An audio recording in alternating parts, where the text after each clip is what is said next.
o fez cumprir a lei. Ele cumpriu a lei. Pai, eu tenho feito tudo dentro de casa. Mas os dois estão com o relacionamento quebrado. Porque, segundo a religião, pecado é quebrar a lei. Isso é religião. Mas aqui nós temos uma revelação impactante. É que, para Jesus, pecado não é quebrar ou deixar de quebrar a lei. Pecado, segundo Jesus, é magoar o coração de quem você ama. Os tempos estão sombrios, todos os sinais estão sendo dados. Acorde enquanto é tempo. Jesus está voltando. Volte para ele antes. O mundo nos engana, mas a verdade é uma só: desde o mundo nada se leva. Não se deixe mais ser enganado pelos emissários de Satanás. Nosso propósito aqui neste canal é te convidar, todos os dias, para essa reflexão. Reflexão do dia. Salmos 118, 24 e 25. 24. Este é o dia que fez o Senhor, regozijemo-nos e alegremo-nos nele. 25. Salva-nos, agora, te pedimos, ó Senhor, vós Senhor, te pedimos, próspera-nos. Jesus, o único que te ama de verdade.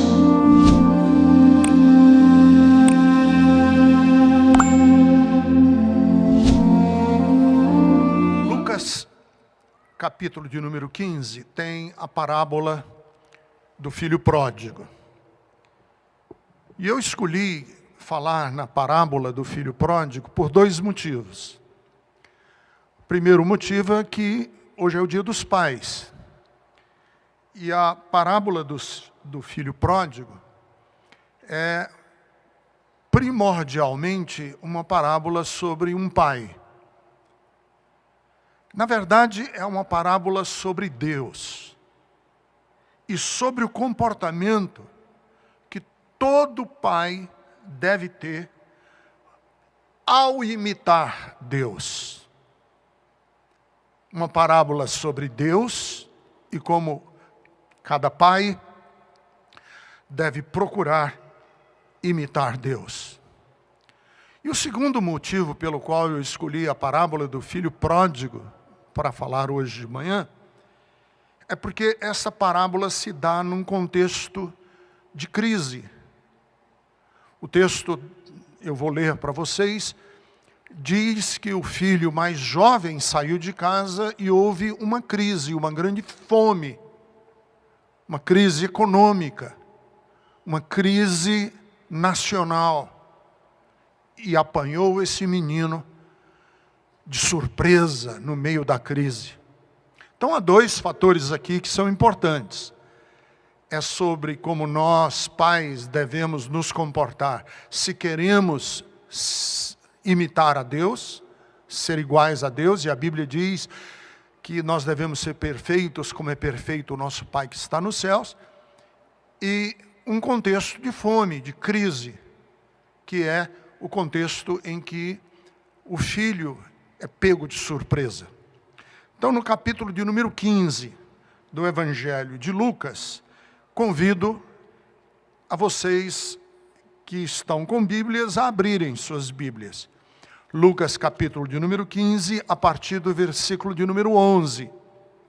E para você que não tem Bíblia e que nos acompanha agora pela internet, o máximo de atenção, porque essa é uma história lindíssima da Bíblia. Diz assim: Jesus continuou. Um homem tinha 2 filhos. O mais novo disse ao seu pai: Pai, quero a minha parte da herança. Assim, ele repartiu sua propriedade entre os 2 filhos. Não muito tempo depois, o filho mais novo reuniu tudo o que tinha e foi para uma região distante. Lá desperdiçou os seus bens, vivendo irresponsavelmente. Depois de ter gasto tudo, houve uma grande fome em toda aquela região. E ele começou a passar necessidade. Por isso foi empregar-se com um dos cidadãos que o mandou para o campo, a fim de cuidar de porcos.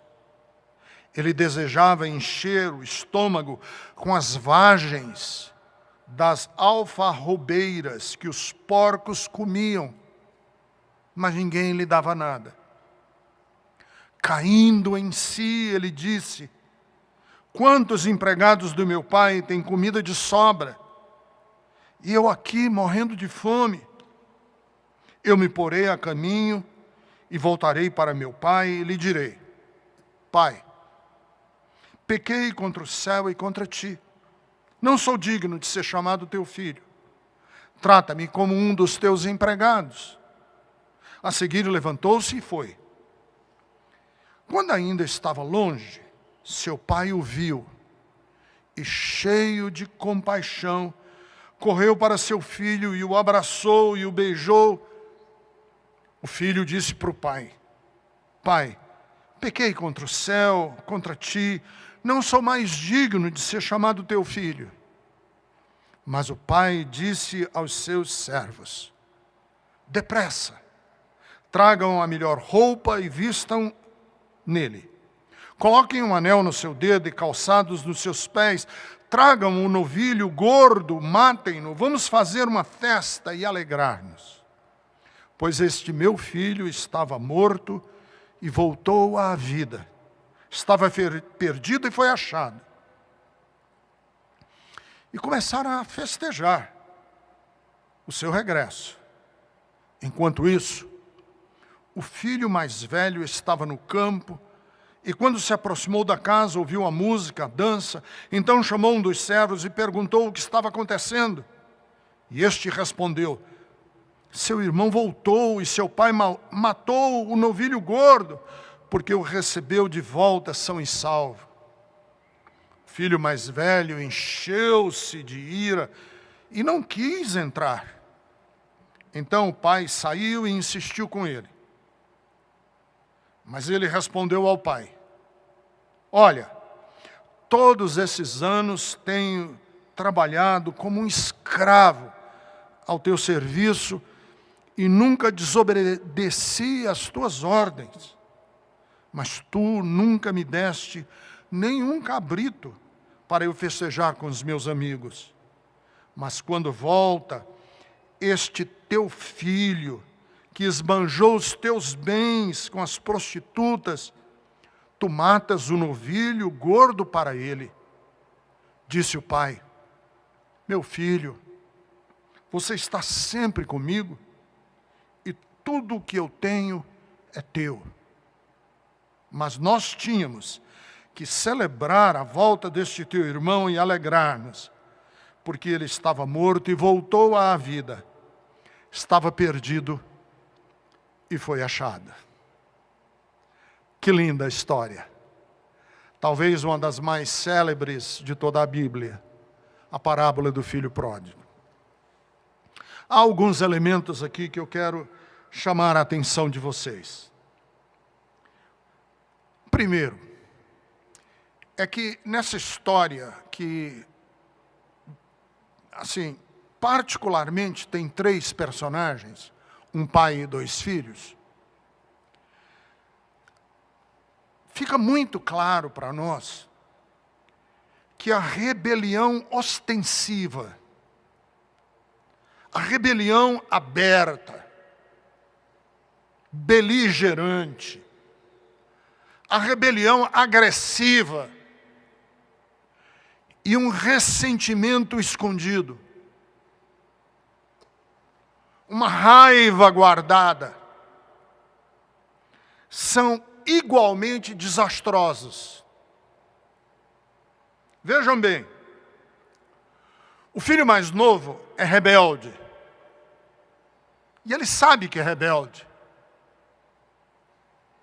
O filho mais velho é frio, indiferente,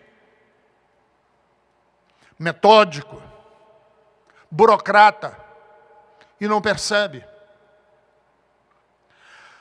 E aqui está a lição, que os dois sentimentos, igualmente, são desastrosos para os dois. Um é desastroso na liberdade que buscou, e o outro é desastroso na acomodação que viveu a vida inteira. Duas atitudes diametralmente opostas. Um foi embora, que é o filho mais jovem. O outro ficou em casa. Mas os dois adoecem. Os dois estão doentes. Porque tanto a saída do filho mais novo, como a recusa do filho mais velho de entrar em casa, mostram para nós que os danos da rebelião, os danos de negar, são muito parecidos com os danos de um ressentimento, de uma amargura.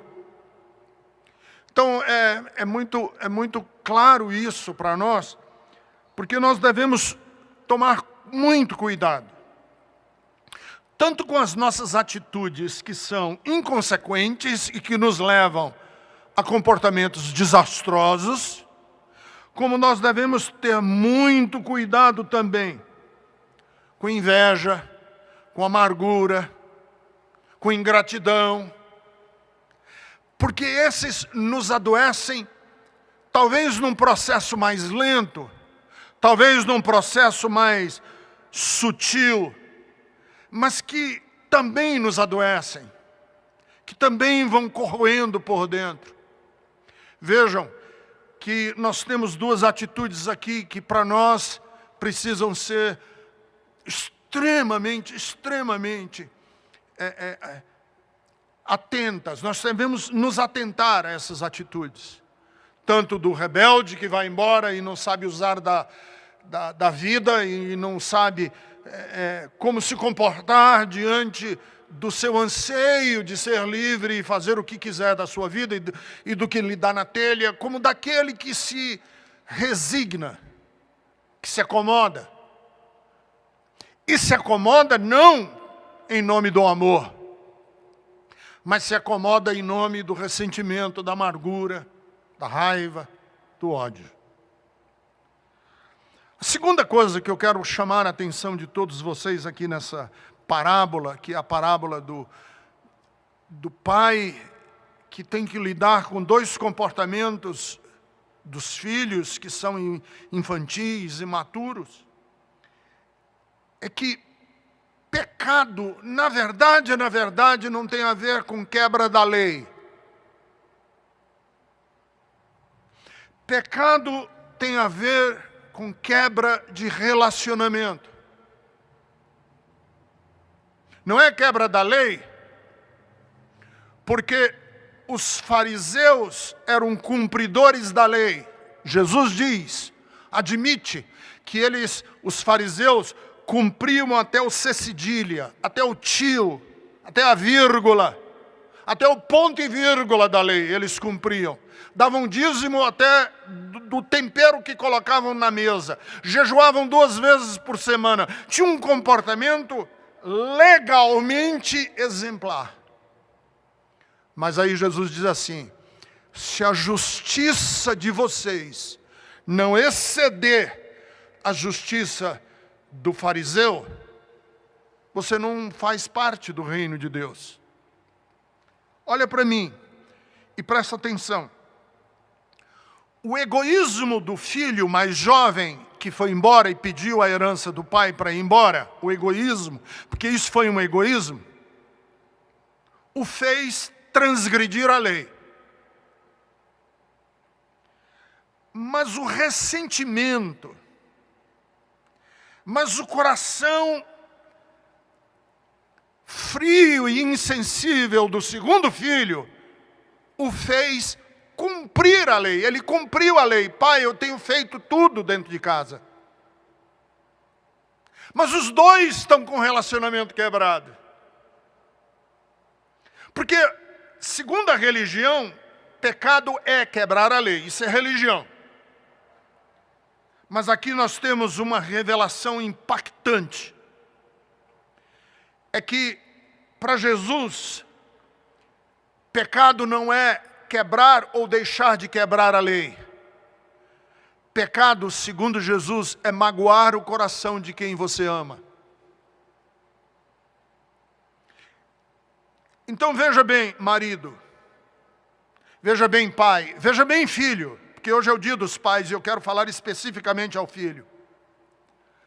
Muitas vezes, filhos, mesmo cumprindo toda a burocracia e ritual de que uma sociedade impõe sobre os filhos no comportamento com os pais, pode estar ferindo o pai, pode estar ferindo aquele relacionamento, pela indiferença, pela ingratidão, por sentimentos guardados, nunca conversados.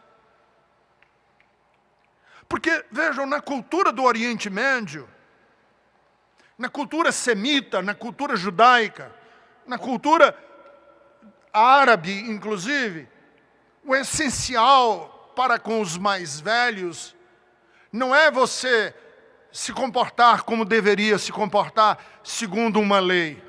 É você ser gentil, é você ser respeitoso. E o filho mais jovem foi extremamente desrespeitoso com o pai, porque pediu ao pai a herança enquanto o pai ainda estava vivo. Era como se ele estivesse dizendo assim: olha, você está demorando a morrer. Você está demorando a morrer. Porque se você morresse logo, eu ganharia a herança. Então, para eu não ficar desejando que você morra logo, me dê logo a minha parte. Essa é a atitude do coração dele. Mas o outro filho que está dentro de casa também tem a mesma atitude. Pai, você está demorando a morrer, porque conviver com você dentro de casa, para mim, é uma escravidão. Conviver com você dentro de casa é como se eu estivesse dentro de uma jaula, dentro de uma gaiola.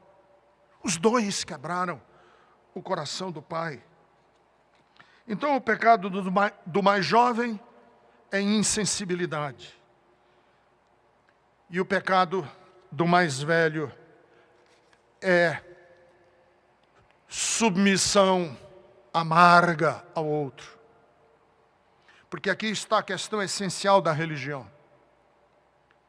E aí eu fico perguntando a mim mesmo assim: quantas pessoas estão dentro de igrejas cumprindo rituais religiosos e não sabem que estão quebrando o coração de Deus porque estão dentro da igreja quase que forçados por causa do medo do inferno ou com medo de castigo? E eu cito sempre essa frase porque ela me marcou, de uma jovem que uma mãe trouxe na Bethesda uma vez para conversar comigo, que ela estava rebelde e não queria mais nada com igreja nem com Deus. E ela olhou para mim e disse assim: pastor, eu odeio ter que amar a Deus. Essa frase ficou comigo. Faz mais de 20 anos que eu ouvi essa frase. Eu odeio ter que amar a Deus. Essa é a atitude do filho mais velho que está dentro da casa do pai, mas não o ama.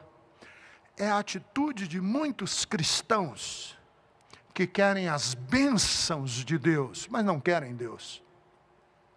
Eu quero um milagre, eu quero que Deus resolva os meus problemas conjugais, os meus problemas de saúde dentro da minha família, mas eu não quero Ele. Mas a Bíblia diz que Deus é amor. E como eu falei no começo dessa mensagem, Deus não está aqui se mostrando a nós para que a gente entenda como eram belos os pais da época de Jesus. Não é, o propósito da parábola não é dizer assim: olha, no dia dos pais, você que é pai, aprenda. Não. Essa parábola é para falar para nós do amor de Deus. É assim que Deus age conosco. 2 filhos que este pai tinha. E aí está o grande desafio. E o grande desafio é: o que é que eu vejo de amor nesse pai? O que é que no coração desse pai me desafia a refazer todas as lógicas que eu tenho sobre o amor? Primeiro, esse pai me mostra um amor sensível à peculiaridade de cada um. É assim, não é um amor que vai no atacado. Não é um amor que chega a nós a granel. É um amor que chega na especificidade de cada um, na particularidade de cada um.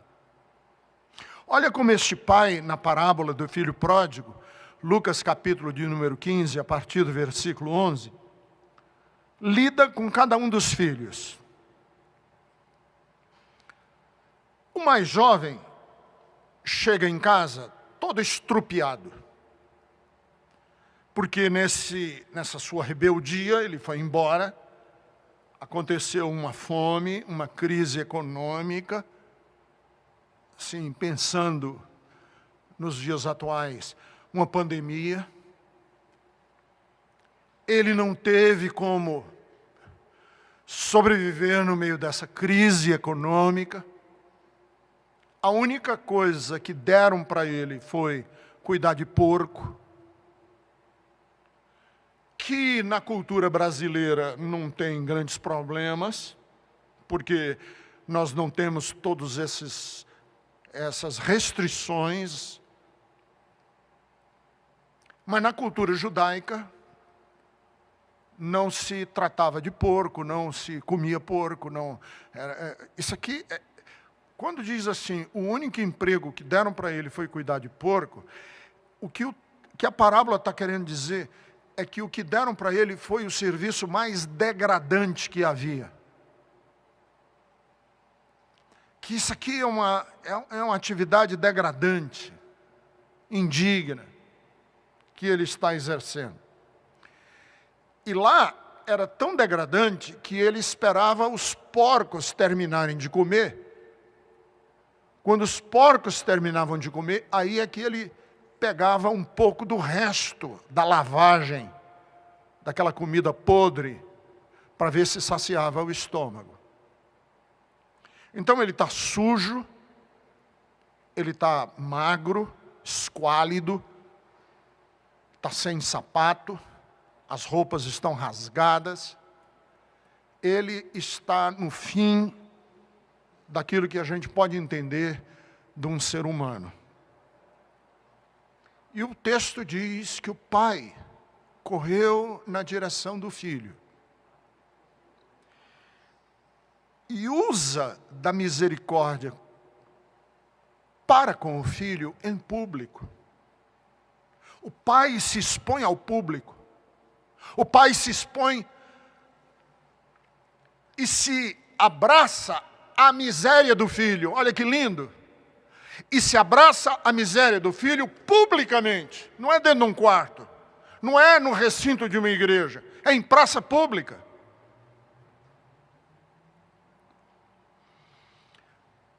Mas tem um outro filho, aquele que vivia em casa, que tem um ressentimento, como eu falei, que tem uma amargura, que tem uma acomodação. E ele chega e o pai está dando uma festa. Ele ouve o barulho da festa, ouve a música, ouve as danças, as pessoas estão dançando, porque eles mataram o novilho da engorda, que estava sendo engordado. Tem uma festa, churrasco, estão celebrando, música alta. E alguém diz que o filho mais velho se recusa a entrar na festa. Agora aqui nós temos o movimento do pai, o inverso. O pai sai de uma festa pública e vai conversar com o filho mais velho no privado. Não expõe o filho mais velho. Olha que lindo. Esta sensibilidade de lidar com cada um, de acordo com as suas questões, é o que é belo de Deus. Que não nos trata de baciada, que não nos trata no atacado, mas tem essa delicadeza de um amor que nos trata na nossa peculiaridade. Isso, para mim, é muito lindo. E que eu quero falar para você. Que mesmo que eu esteja hoje me dirigindo a milhares de pessoas em diferentes circunstâncias, quando eu penso na onisciência de Deus, na onipresença de Deus, eu não penso a partir de conceitos filosóficos e abstratos. Eu penso nessa capacidade de Deus de nos identificar pelo nome, saber o endereço da nossa casa, conhecer os segredos que a gente diz para Ele de madrugada, dos pensamentos que pensamos quando estamos trancados, essa capacidade de Deus de lidar com a nossa peculiaridade. E é isso que eu quero que você hoje pense e guarde no seu coração. O amor de Deus é um amor sensível a cada um de nós. A segunda coisa que eu acho muito lindo nesse texto é um amor imorredouro. Um amor imorredouro. Que não morre, que não acaba. Porque o amor de Deus é como um sol inextinguível. O que é que significa isso? É que o filho mais jovem saiu de casa. E o pai nunca deixou de ser pai. E nunca considerou que aquele filho tinha perdido a condição de filho.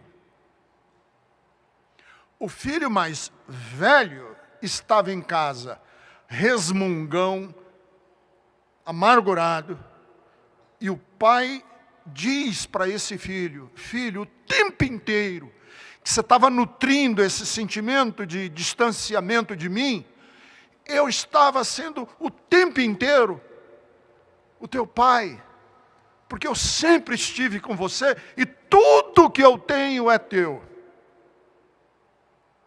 Mas o filho mais velho, e aqui o texto é muito peculiar, e Jesus, que era um lindo contador de história, não deixa passar, é que o irmão mais velho não trata o irmão mais novo como meu irmão. Ele não diz assim, olha, o meu irmão saiu de casa e gastou tudo quanto tinha com prostitutas. Não, ele diz assim, o teu filho. Quer dizer, o irmão mais velho perdeu a conexão, e eu já perdi a amizade e a irmandade de muitas pessoas. Perdeu. Muitas pessoas que me tinham como irmão já não me têm mais. Por milhares de razões. Mas o pai, quando se refere aos filhos, é sempre meu filho. Nunca deixou. Porque o amor desse Deus aqui, retratado na parábola do filho pródigo, é um amor imorredouro. É um sol inextinguível. É uma força que não se esvai. Por isso, guarde com você. Não há nada que você possa fazer que faça Deus amar menos do que Ele ama você. E também não há nada que você possa fazer que faça Deus amar mais do que Ele já ama você. E por último, a parábola do filho pródigo nos lembra que salvação não é um fim. Salvação é um meio. O fim é o relacionamento. O fim é estarmos juntos.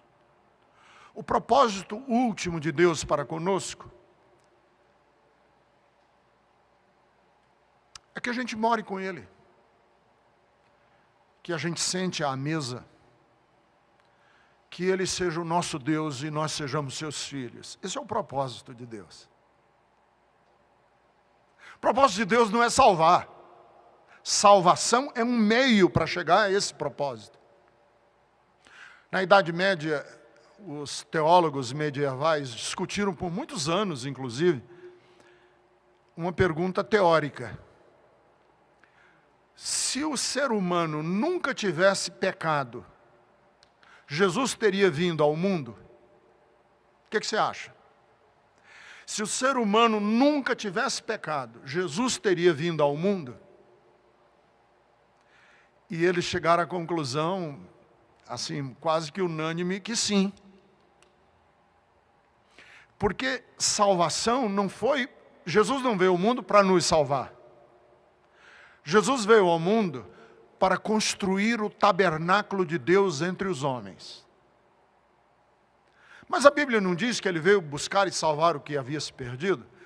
Pois deixa eu usar uma metáfora para você entender, uma alegoria.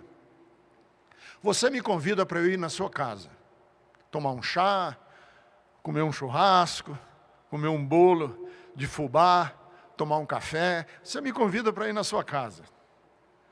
Eu saio da minha casa, pego um ônibus, pego um táxi, pego uma mototáxi, pego um Uber e saio da minha casa para ir para a sua casa. No caminho, você consegue me telefonar e dizendo assim: Ricardo, já que você está vindo, eu estou com muita dor de cabeça, você podia comprar uma Novalgina para mim? Aí no caminho eu paro na farmácia e compro a Novalgina. Mas o propósito de eu ir na sua casa não é levar a Novalgina.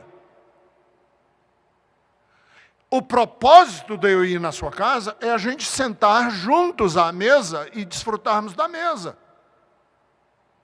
É que no caminho surgiu uma necessidade extra, a mais. E aí eu cumpro essa necessidade a mais para que o propósito de eu estar lá na mesa com você não seja estragado por uma dor de cabeça. Entenderam?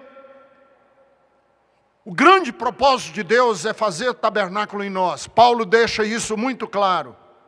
Vocês agora são tabernáculo de Deus. Pedro deixa isso muito claro na epístola universal dele. Vocês agora são templo, pedras vivas no tabernáculo de Deus. O Apocalipse deixa isso muito claro. Ele fez a sua morada na cidade de Jerusalém e agora ele vive entre os homens. O nome de Jesus deixa isso muito claro. Ele é o Emanuel, o Deus que habita conosco. Por isso, salvação é um meio.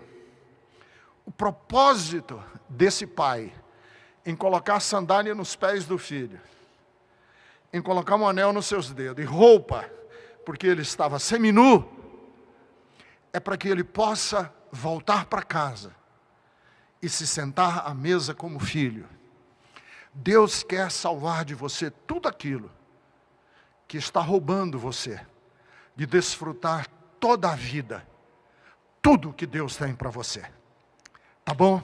Então lembre-se, o perdão de Deus é apenas um meio para que nós sejamos filhos e filhas no banquete, na festa do nosso Pai. Meus amigos e irmãos, as coisas mundanas, às vezes, nos faz sentir que estamos vivendo um mundo de felicidades. Não nos deixam enxergar a realidade e ainda nos mantém na escuridão. É preciso que alguém nos chame a atenção dessas coisas, que nos faça acordar para a verdadeira vida, vida essa, com Jesus. O momento de despertar é agora. Pare agora e pense nisso.